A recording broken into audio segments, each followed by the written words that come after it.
America එක්සත් ජනපදය සහ රුසියාව අතර දුර ඔබ සිතනවාට වඩා අඩුය. ඇමරිකා එක්සත් ජනපදය සහ රුසියාව සැබවින්ම එකිනෙකාට බොහෝ සමීප බවත් සැතපුම් දෙකක් පමණක් දුරින් පිහිටා ඇති බවත් ඔබ දැන සිටියාද? මෙම රටවල් බෙරින් සමුද්‍ර සන්ධියෙන් වෙන් වී ඇති අතර තවදුරටත් සමීපව බලන විට සැතපුම් 2.4ක් දුරින් පිහිටි කුඩා ඩයෝමීඩි දූපත් දෙකක්ද අපට දැකගත හැකි වේ.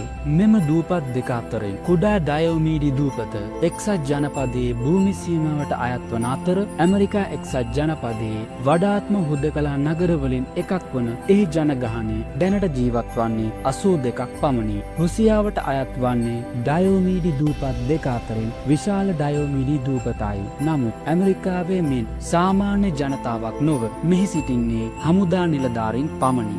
ඒ අනුව කුඩා ඩයෝමීඩි දූපත යනු රුසියාවට ආසන්නතම ඇමරිකානු නගරය වන අතර ඒ සැතපුම් දෙකක ජලයෙන් වෙන් වී තිබේ. තවත් විශේෂී කාරණයක් නම් ශීත ඍතුවේදී මෙහි තිබෙන ජලය කැටි රටවල් දෙක අතර අයිස් පාලමක් නිර්මාණය වීමයි. එමගින් ගොඩබිමෙන් දේශ සීමාව තරණය කිරීමටද එහි ජීවත් වන අයට සහ ශීත ඍතුවේදී එහි පැමිණෙන සංචාරකයන්ටත් හැකියාව ලැබෙනු ඇත. තවද මෙම දූපත් දෙක අතර ජාත්‍යන්තර දින රේඛාවක් තිබීමද සිත් ගන්නා කරුණකි. ඒවා අතර වෙනස පැය 21ක් ලෙස සඳහන් වේ. කිසියම් අවස්ථාවකදී ඔබ එක්සත් ජනපදයේ සිට පැමිණ මෙම දේශ සීමාව තරණය කළහොත් ඔබ අනාගතයේ සිට පැමිණෙන යම් ආකාරයක කාල සංචාරකයෙකු බවටද පත්වනු ඇත.